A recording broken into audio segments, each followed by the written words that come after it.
On va voir dans cette vidéo quelque chose de très important en JavaScript qui sont les valeurs primitives. Alors je vais l'écrire en commentaire, valeurs primitives, ce qui va être string, number, boolean, undefined, null, et on va avoir les valeurs de référence. Donc on va écrire valeurs de référence, on va l'écrire en anglais. Tac, valeurs de référence qui vont être les objets et tableaux. D'accord ?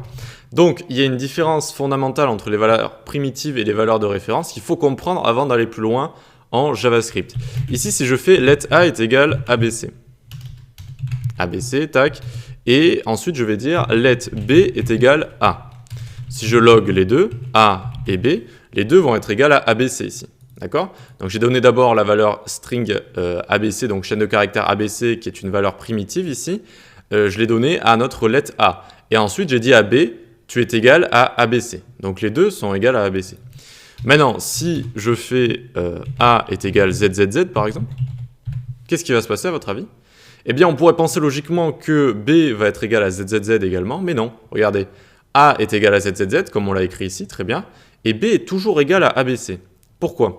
Parce qu'à la seconde où on a donné comme valeur ABC à notre let B ici, eh bien, cette valeur primitive est devenue indépendante de ici ce qu'on donne à notre let A. On peut changer A tant qu'on veut après. Notre variable ici, c'est créer une nouvelle place dans la mémoire avec la valeur ABC. Donc tant qu'on ne touche pas à la valeur ici de notre let B, ça restera cette valeur primitive ABC. À la seconde où on lui a donné, c'est devenu indépendant. Okay, donc on peut changer ensuite A tant qu'on veut, ça ne change pas. Ça, c'est les valeurs primitives. Maintenant, on va voir les valeurs de référence, donc tout ce qui est objet et tableau. Donc ici, je vais le laisser en commentaire, comme ça on l'aura à côté.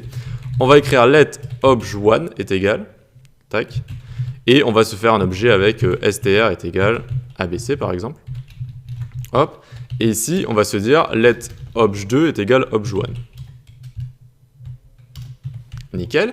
Maintenant, si on console log les deux, obj1 et obj2, tac, on va avoir à chaque fois le même objet.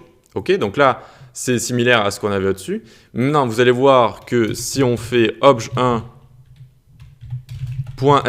est égal zzz, eh bien, ça va le changer aux deux let ici. Donc ici, ce qu'il faut comprendre, c'est que notre objet, c'est une valeur de référence. Si je fais 10 000 let qui vont être égales à cet objet, eh bien, ils vont tous pointer vers le même objet.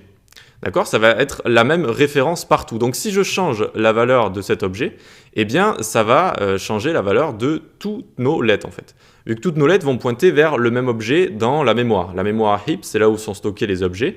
Eh bien, ils vont tous pointer vers cet objet-là, du coup. Alors qu'une valeur de référence, à la seconde où je la donne à une variable ici, ça crée une nouvelle place dans la mémoire qui s'appelle le stack.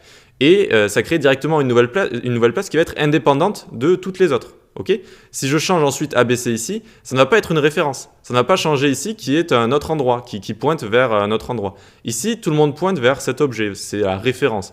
Alors qu'ici, à chaque fois, ça va être une valeur primitive, il n'y a pas de référence en fait. Et donc on peut faire la même chose avec les tableaux également. Donc let R1 est égal, tac, 1, 2, 3, hop, et let R2 est égal R1 ici. Maintenant, si je viens push quelque chose dans notre R1, par exemple 4500, tac, et que je viens loguer mon R2 ici, eh bien il va être 1, 2, 3, 4500, vu que les tableaux sont aussi des valeurs de référence. Okay, donc ici, ils font tous les deux référence au même tableau. Voilà, donc c'est la différence entre les valeurs primitives et les valeurs de référence. C'est très important à comprendre, c'est assez facile à comprendre, mais une fois qu'on l'a compris, eh bien, ça nous évite d'avoir plein de bugs en fait, où on ne comprend pas trop ce qui se passe. Là, par exemple, un débutant se dirait, et c'est logique, hein, c'est logique à penser, on se dirait, pourtant j'ai écrit que let B est égal A, donc si je change A, c'est censé me donner, c'est censé me changer B ici. Mais en fait, non, vu qu'ici c'est une valeur primitive, dès qu'on la donne, eh bien, dès qu'on copie cette valeur, ça crée un nouvel espace dans notre mémoire et ça devient complètement indépendant. D'accord? Alors que là, on fait tout le temps référence à l'objet ou au tableau.